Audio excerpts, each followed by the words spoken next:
এই কোথায় গেছিলে? বাথরুমে গেছিলাম। বাথরুমে গেছিলে, আমাকে বলে গেছিলে? খুব জোরে পেয়ে গেছিল, এই জন্য বলতে পারিনি, চলে গেছিলাম। জোরে পেয়ে গেছিল, তুমি প্যান্টে হিসু করে দিতে। তুমি আমাকে না বলে কেন গেলে? ভুল হয়ে গেছে আমার। কে? রতন দা। তোর ফোনটা তোলো, লাউড স্পিকারে দাও। হ্যাঁ ভাই বল। হ্যাঁ বলছি, আমরা সবাই মিলে প্ল্যান করেছি দীঘায় ঘুরতে যাবো, তুই কি যাবি? না আমি যাব না, আমার বউ যেতে দেবে না। এই তুমি না বললে কেন? না বললে কেন? হ্যাঁ, তুমি আমাকে যদি ভালোবেসে বলতে তাহলে আমি কি তোমাকে যেতে দিতাম না?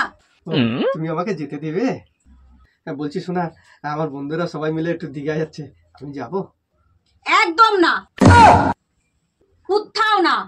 আমার সাথে কোথাও যাও না যে বন্ধুদের সাথে ঘুরতে যেতে হবে। হ্যাঁ, একবার বাড়ির থেকে বেরিয়ে দেখো না, পা ভেঙে হাতে যদি না ধরিয়ে দিয়েছি আমি।